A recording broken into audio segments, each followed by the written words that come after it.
प्रगति के सोपान कार्यक्रम में सभी श्रोताओं का स्वागत है। श्रोता, प्रगति के सोपान कार्यक्रम में आज हम बात करेंगे प्रधानमंत्री फसल बीमा योजना के बारे में। और बात करने के लिए आज हमारे साथ स्टूडियो में उपस्थित हैं संयुक्त संचालक कृषि अभियांत्रिकी श्री बीके मिश्रा जी।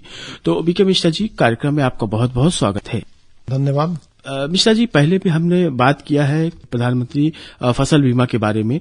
तो इसमें क्या है, साल दर साल कुछ परिवर्तन आते हैं, योजनाओं में कुछ थोड़े मोड़े परिवर्तन किए जाते हैं किसानों की सहूलियत को देखते हुए। तो अभी हम आपसे जानना चाहेंगे कि प्रधानमंत्री फसल बीमा क्या है और इसका लाभ हमारे किसान भाई कैसे ले सकते हैं।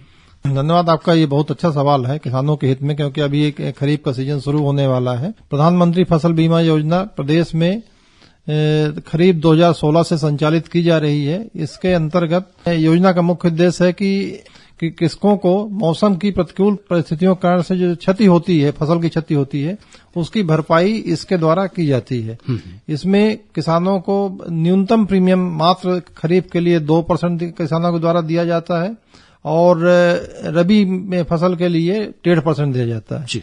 और ये उद्यानिकी फसलों के लिए जो और व्यावसायिक फसलें जो हैं उनके लिए 5% प्रीमियम किसानों के द्वारा दिया जाता है। बाकी जो प्रीमियम होता है वो केंद्र सरकार और राज्य सरकार 50-50% के अनुपात में वो बियर करती हैं। बीके मिश्रा जी, जैसे अभी हमें सूचना मिल रही है कि प्रधानमंत्री फसल बीमा योजना के अंतर्गत छत्तीसगढ़ को कुछ पुरस्कार प्राप्त हुए हैं हाल ही में। तो इसके बारे में बताएं कि पुरस्कार क्या है और किस उपलब्धि के लिए दिए गए हैं।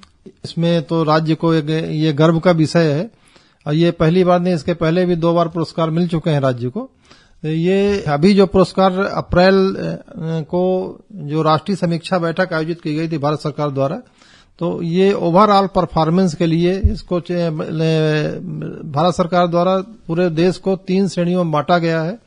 राज्य इसके बड़े राज्य में, मध्यम राज्य, छोटे राज्य। तो बड़े राज्यों की श्रेणी में छत्तीसगढ़ को लेते हुए इसको ओवरऑल परफॉर्मेंस में द्वितीय पुरस्कार दिया गया है। इसके साथ ही राज्य को, साथ में ही राज्य के 2 जिलों को, मोहला मानपुर चौकी और शक्ति को प्रथम पुरस्कार और मोहला मानपुर चौकी को ओवरऑल परफॉर्मेंस में द्वितीय पुरस्कार प्राप्त हुआ है। इसमें भारत सरकार द्वारा जो एक पोर्टल का तैयार किया गया, उसमें आंकड़े रहते हैं, हर चीज में कई पैमाने रहते हैं।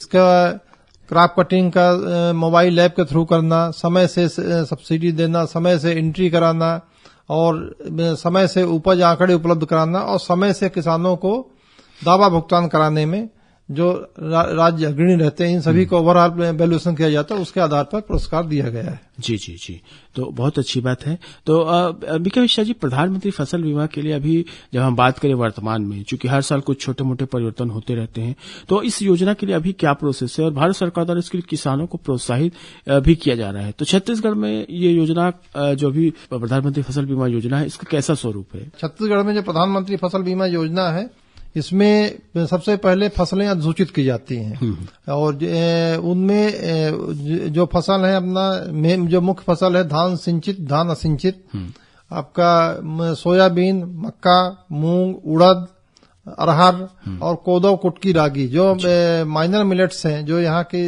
संपदा रही है और उसको माननीय प्रधानमंत्री जी श्री अन्न की श्रेणी में दिए हैं और उसको बढ़ावा दिया जाता है।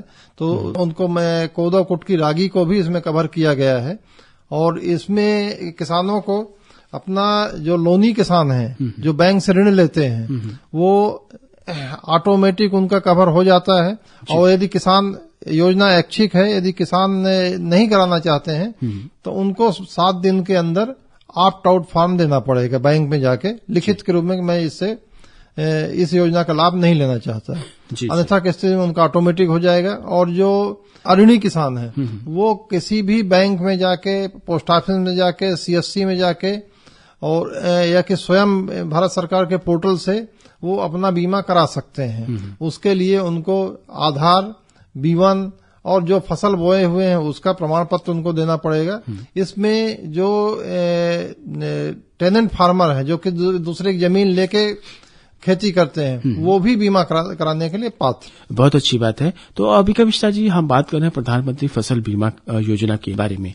तो इसमें हम देखें कि जब छत्तीसगढ़ के बारे में हम बात करते हैं तो यहाँ के किसानों का आप देखते हैं कि उनका इस योजना के प्रति कैसा रुख है, उनकी प्रतिक्रिया कैसी है? किसानों की इस योजना के प्रति काफी अच्छी प्रतिक्रिया है। यहाँ पर योजना अच्छे सुचारू रूप से संचालित की जा रही है।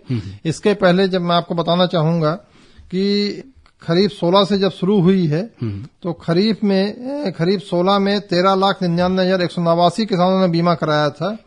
आज की स्थिति में 16,87,953 किसानों ने बीमा कराया था खरीफ 24 में। इसका मतलब कि साल दर साल बीमित कृषकों की संख्या बढ़ती जा रही है, बीमित एरिया बढ़ता जा रहा है। इसमें माननीय प्रधानमंत्री जी का भी उद्देश्य है कि मैक्सिमम फसल बीमित हो, जिससे कि किसानों को यदि किसी प्रतिकूल मौसम कारण से नुकसान होता है तो उनको इसकी क्षति की भरपाई की जा सके त्वरित रूप से जी, उनको फाइनेंशियल स्थिति उनकी ठीक हो सके। जी जी जी जी। तो जैसे कि अभी अब मानसून आने ही वाला है तो हमारे किसानों को जो है अति वर्षा और कम वर्षा जैसी स्थितियों से निपटने के लिए इस बीमा योजना की काफी आवश्यकता पड़ेगी। बहुत अच्छी बात आपने बताई है। तो बीके मिश्रा जी, अब हम बात करें इस योजना के तहत किसानों के लिए डॉक्यूमेंट्स की। जो नए किसान है जो इसमें रजिस्टर होना चाहते हैं तो उनको क्या डॉक्यूमेंट की आवश्यकता पड़ती है? इसमें अच्छा सवाल है आपका। इसमें लोनी फार्मर के लिए कोई भी डॉक्यूमेंट की आवश्यकता नहीं होती, क्योंकि डॉक्यूमेंट उसका KYC बैंक में हो जाता है। इसमें अरणीय किसानों के लिए आधार कार्ड, बैंक की पासबुक की छाया प्रति या कि कैंसिल चेक, फोटोग्राफ्स, ऋण पुस्तिका उनकी और फसल बुवाई प्रमाण पत्र कि हमने कौन सा, उनका स्वयं का प्रमाण पत्र है कि हमने ये फसल बोया है या कि हम बोएंगे। और बटाईदार या कि कृषकों को एक घोषणा पत्र देना पड़ता है कि मैं ये कृषक से बटाई में जमीन लेके मैं खेती कर रहा हूँ। बस इतने कागज देने पड़ते हैं और कुछ नहीं। और इसमें जब क्लेम बनता है वो भी डीबीटी के आधार पर डायरेक्ट भारत सरकार के डीजी क्लेम पोर्टल से सीधे उनके अकाउंट में जाता है। जी जी जी जी। तो अब बीके मिश्रा जी, जब हम बात करते हैं किसानों के लिए इस योजना की, तो जैसे आप छत्तीसगढ़ कृषि विभाग से जुड़े हुए हैं, अभी तक कितने किसानों ने इसका लाभ लिया है? तो इसके एक डाटा हम चाहे तो क्या इसके बारे में आप कहना चाहेंगे? चलिए, आपका बहुत अच्छा सवाल है। अब मैं इसका जब से योजना प्रारंभ हुई है तब से मैं आपको बताना चाहूंगा कि 16-17 में खरीफ रबी मिला के 1,35,613 किसानों को दावा भुगतान प्राप्त हुआ, लाभान्वित हुए उससे। 17-18 में 6,46,774 किसान लाभान्वित हुए, जिसमें से पूरे प्रदेश में 1,375 करोड़ दावा भुगतान प्राप्त हुआ था। और 18-19 में 6,56,062 किसानों को लाभान्वित हुए, उनको 1,072 करोड़ का दावा भुगतान प्राप्त हुआ। और उसके अगले साल में 19-20 में 6,57,907 किसान लाभान्वित हुए, 1,264 करोड़ का दावा भुगतान प्राप्त हुआ। 20-21 में 6,26,792 किसान लाभान्वित हुए और उनको 863 करोड़ का दावा भुगतान प्राप्त हुआ। 21-22 में 7,10,612 किसान लाभान्वित हुए और 1,374 करोड़ का क्लेम उनको प्राप्त हुआ। और 22-23 में 3,39,766 किसान लाभान्वित हुए और उनको 469 करोड़ का दावा भुगतान प्राप्त हुआ। 23-24 में 3,45,330 किसान लाभान्वित हुए, 579 करोड़ का दावा भुगतान प्राप्त हुआ। अभी खरीफ 24 में, क्योंकि इस साल अच्छी फसल गई है, इसमें हमने जितने भी आंकड़े बोले हैं आप देखेंगे कि जिस साल फसल अच्छी होती है उस साल दावा भुगतान कम प्राप्त होता है। जिस साल फसल का नुकसान होता है, क्योंकि बीमा उसी के लिए है, तो जिस साल फसल का नुकसान होता है उस साल दावा भुगतान किसानों को ज्यादा प्राप्त होता है। तो इस साल अभी तक 53,205 किसानों को लाभान्वित हुए हैं और रबी फसलों का दावा गणना की कार्रवाई की जा रही है, जो कि जून जुलाई तक किसानों को प्राप्त हो सकेगा। जब ये योजना की बात होती है तो कुछ किसान हमारे इस योजना के बारे में कम जानते हैं, तो उनको जागरूकता कहाँ से मिल सकती है? और जब इस योजना का लाभ लेना चाहते हैं तो वो कहाँ जाकर के इस योजना के लिए फॉर्म प्राप्त करें और पूरी जानकारी मिल सकती है? ये भी आपका बहुत अच्छा सवाल है। खासकर ये जो अरणीय किसान हैं उनके लिए वो ब्लॉक स्तर पर कृषि विभाग के कार्यालय, अपने गांव में लोक सेवा केंद्र जो CSC होता है, या कि सोसाइटी में कहीं से भी जाके इसका आवेदन पत्र प्राप्त कर सकते हैं और इसके योजना के बारे में प्रचार प्रसार के लिए पखवाड़ा मनाया जाता है और इंश्योरेंस कंपनी के प्रतिनिधि, कृषि विभाग के प्रतिनिधि इसके योजना के बारे में किसानों को समय समय पर इसके बताते थे। भारत सरकार द्वारा बीमा पाठशाला भी चलाई जाती है और एक और मुहिम चलाया जाता है कि मेरी पॉलिसी मेरे हाथ।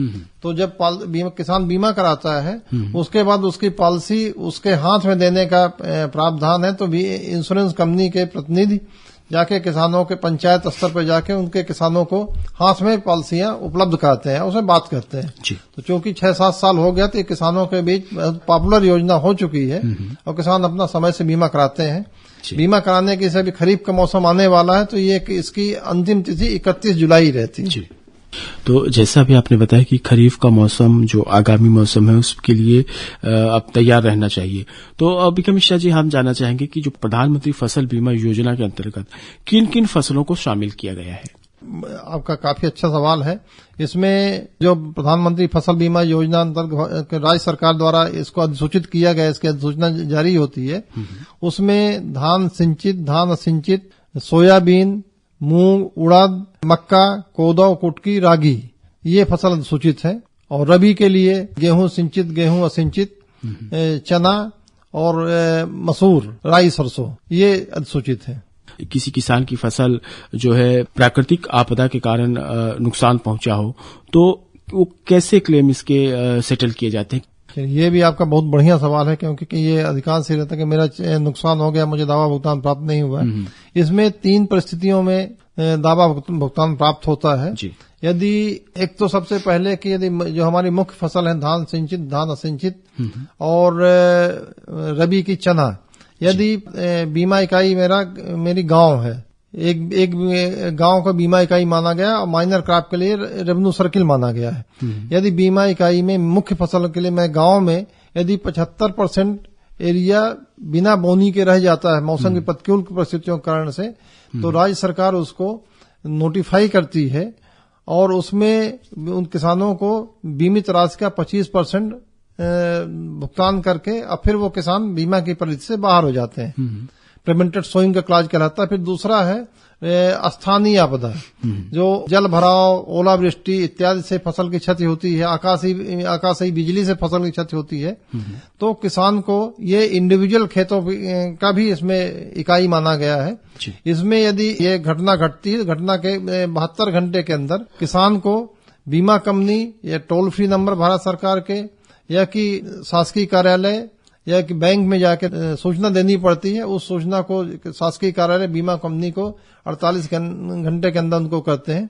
उसके बाद बीमा कंपनी सर्वे करती है और सर्वे कराने के बाद उनको जिस प्रतिशत में क्षति होती है उस प्रतिशत में उनको दावा भुगतान प्राप्त होता है।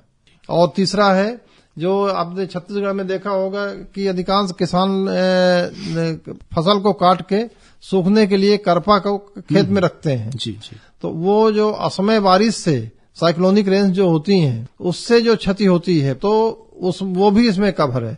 उसमें भी किसानों को वही प्रक्रिया अपनानी है कि घटना घटने के 72 घंटे के अंदर सूचना देनी है और उसके बाद कंपनी सर्वे कराएगी और सर्वे कराने के बाद दावा भुगतान प्राप्त हो। इसमें एक कंडीशन है, यदि बीमित कृषक 25% से ज्यादा ने आवेदन किया, मतलब लार्ज स्केल में नुकसान हुआ है, तो फिर व्यक्तिगत सर्वे नहीं होता, सिंपल सर्वे के आधार पर फिर किसकों को दावा भुगतान किया जाता है। और जो उपज में कमी के आधार पर मुख्य ये है कि इसके जो उपज में कमी के आधार पर उसमें दावा देती तो उसके लिए थ्रेशोल्ड यील्ड निर्धारित रहती है उस बीमा इकाई के लिए, उस फसल के लिए।